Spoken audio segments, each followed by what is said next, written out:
अस्सलाम वालेकुम। मेरा नाम डॉक्टर रिजवान है। मैं मेरा नफ्सियात हूँ, यहाँ डीजी खां में जैन हॉस्पिटल में काम कर रहा हूँ। आज की वीडियो बहुत इम्पॉर्टेंट है। इसमें एक तो इन्फॉर्मेशन देनी है और दूसरा पेशेंट का इंटरव्यू है। इन्फॉर्मेशन दूंगा मैं एक मशीनी इलाज के बारे में जिसे कहते हैं ECT, इलेक्ट्रोकन्वल्सिव थेरेपी। बरकी राव से ये ट्रीटमेंट होता है और ये मशीन है, इसके ज़रिए हम थोड़ी मिकदार में हम शुआएं पास करते हैं और उससे जिस चीज़ की कमी होती है, जैसे डिप्रेशन में सेरोटोनिन की कमी है, नॉरएपिनेफ्रिन और डोपामीन, ये कम हो जाता है, न्यूरोकेमिकल्स, न्यूरोट्रांसमीटर।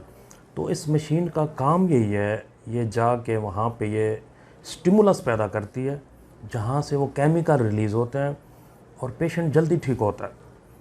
ये एक स्टिग्मा इसके बारे में मिथ है, मिसकंसेप्शन है जी मशीन नहीं लगाना, इसके साइड इफ़ेक्ट्स हैं।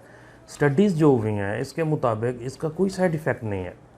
सिर्फ वो जिसको ब्रेन ट्यूमर हो वो उसने नहीं लगवाना, या जो हार्ट पेशेंट हो जिसे रिसेंट मायोकार्डियल इन्फेक्शन हुआ हो, ये दो इसमें प्रिकॉशंस हैं। अदरवाइज़ इसका कोई साइड इफ़ेक्ट नहीं है, ये बहुत इफ़ेक्टिव है और इसके जो रिज़ल्ट्स हमें मिलते हैं वो अभी आपको पेशेंट बताएगा कि पेशेंट की क्या कंडीशन थी। अब ये मेरे पास पेशेंट बैठे हैं, मोहम्मद नवीद डीजी खां के हैं। 1 साल से इनको सीवियर डिप्रेशन था। सीवियर डिप्रेशन में दिल उदास रहना, रोते रहना, मायूसी, ख़ुदकुशी के ख्यालात आना, ज़िंदगी अच्छी ना लगना, कोई काम ना कर सकना, नींद में मसला, मैदा ख़राब, खाने पीने में कोई मतलब उनका ख़ास कोई नहीं था खाना पीना, भूख कम हो जाना। तो मेरे पास आए तो मैंने इन्हें डायग्नोज़ किया, डिप्रेशन है और ECT मशीन का कहा।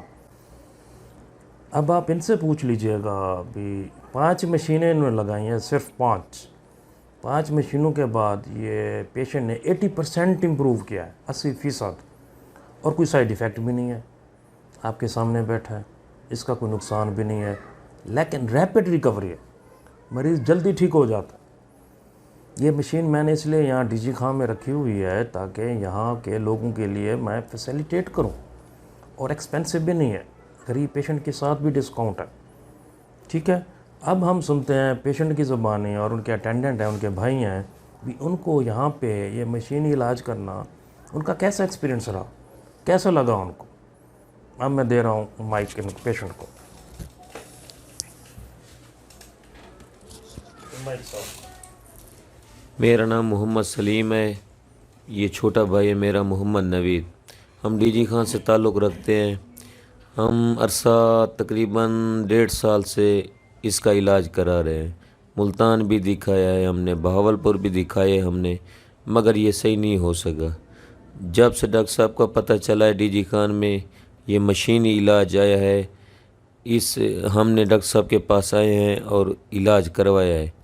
5 मशीनें लगवाने के बाद मेरा छोटा भाई बिल्कुल ठीक हो गया, तकरीबन 80% मुकम्मल ठीक हो गया है। पहले हम बहुत परेशान थे। अल्लाह की रहमत से डॉक्टर रिजवान साहब के पास गए हैं, हमारा मरीज़ ठीक हो गया। डॉक्टर रिजवान साहब इंसानियत की खिदमत कर रहे हैं।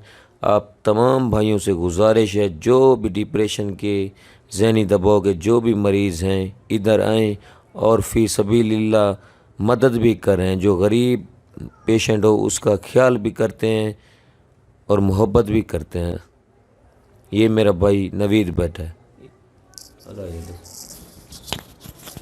1 साल से इस बीमारी में एक साल पूरा साल थी ना, पर मैं ही बीमारी दे विच आमी इतना तंग आमी ना हद को ज़्यादा। मुल्तान ही दिखा लिया, भावलपुर ही दिखा लिया, लेकिन मैं को आराम नहीं था। इतना मैं आया डॉक्टर साहब को दवाई दी है, हूँ देखा मैं को फ़र्क भी है, आराम भी है, 80% मेरी तबीयत सही है।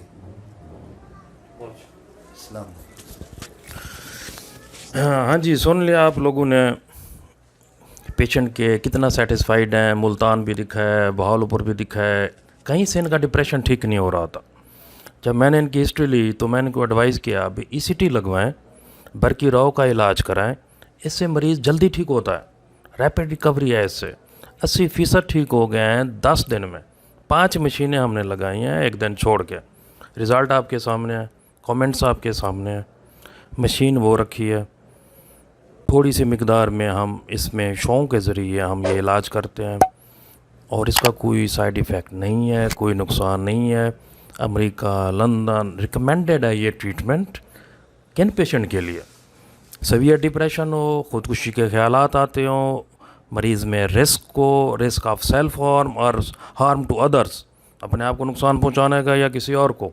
बाइपोलर का पेशेंट हो जो कंट्रोल अनकंटेनेबल हो, उसमें भी ये फर्स्ट लाइन ऑफ ट्रीटमेंट है। डिप्रेशन में है, इवन प्रेगनेंसी में भी सेफ़ है, ओल्ड एज में भी सेफ़ है। 5-6 इसकी इंडिकेशन है जिसमें यह मशीन बड़ा अच्छा ट्रीट करती है। आज मैं आपको ECT मशीन के बारे में बताना चाहता हूँ। इस मशीन से काफ़ी पेशेंट ठीक हो रहे हैं। एक मरीज़ था 1-1.5 साल से जो मुल्तान और हेमयर खां भी दिखा चुका था, वो ठीक नहीं हो रहा था, सीवियर डिप्रेशन था। तो उसको मैंने 5 मशीनें लगाई और वो 10 दिन में 80% उसने रिस्पांस रिकवर हुआ वो। तो मकसद ये था भी आपको मैं दिखाऊं। ये मशीन आप देख रहे हैं ECT मशीन, ये हम फोरहेड पे यहाँ पे लगाते हैं, ठीक।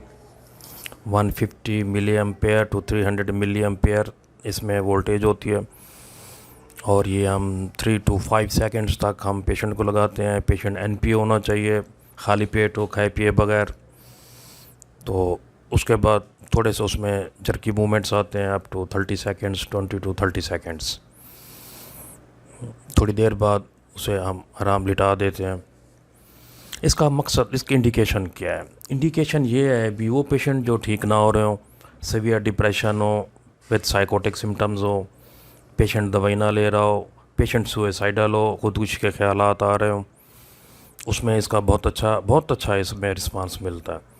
नंबर 2, बाइपोलर का पेशेंट हो, मीनिया में हो या डिप्रेशन में हो, अनकंटेनेबल हो, एग्रेसिव हो, जो कंट्रोल ना हो रहा हो, उसमें भी इसका बड़ा अच्छा रिजल्ट है। पेशेंट में एग्रेशन ख़त्म हो जाता है और वो कंटेनेबल हो जाता है। नंबर 3, पोस्टनेटल डिप्रेशन, पोस्टनेटल साइकोसिस में इसका फर्स्ट लाइन ऑफ ट्रीटमेंट है। वो पेशेंट ज़चगी के बाद वो माएँ जिनमें ये नफसियाती बीमारियां हो जाती हैं, जिनको हम कहते हैं भाई नापाक है, जो एक हमारे कल्चर में है, जिन आ गए, पता नहीं जादू हो गया, क्या हो गया, नहीं, ये नफसियाती बीमारियां होती हैं और इन्हीं मशीन से वो ठीक हो जाती हैं। पोस्टनेटल साइकोसिस है जिसमें सुसाइडल होती है, माँ अपने आप को मारती है, या होमिसाइडल होती है, इन्फेंटिसाइडल जिसे कहते हैं। मैंने तो अपने क्लिनिकल एक्सपीरियंस में ये भी देखा है, माँ बच्चे को भी मारने की कोशिश करती है पोस्टनेटल साइकोसिस में। उसमें इसका बड़ा अच्छा रोल है, इस मशीन का उसमें बहुत अच्छा रोल है। मरीज़ बहुत जल्दी ठीक हो जाता है 5 से 7 दफ़ा लगाने से, 1 या 2 दिन के वक्फे से लगाते हैं। एक रिसर्च हुई है जिसमें 10 लाख पेशेंट को ये मशीन लगी और उसमें से 1 या 2 की डेथ हुई, वो भी ड्यू टू जनरल एनेस्थीसिया, नशे की वजह से। इसका कोई साइड इफ़ेक्ट नहीं है, इससे पेशेंट की ना डेथ होती है ना उसके कोई साइड इफ़ेक्ट है। टेम्परेरी मेमोरी लॉस होती है, याददाश्त में थोड़ा सा कमी आती है, वो भी आर्जी तौर पर फिर ठीक हो जाती है, ठीक। सिर्फ 2 तरह के मरीज़ों में नहीं लगना चाहिए, एक जिसको ब्रेन ट्यूमर हो, कैंसर हो, रसोली हो जहन में, दूसरा जिनको रिसेंट मायोकार्डियल इन्फेक्शन हो, हार्ट अटैक हुआ। इन 2 के अलावा हर पेशेंट में ये रिकमेंडेड है। बीमारियां मैंने बता दी हैं, इसकी एफिकेसी मैंने बता दी है।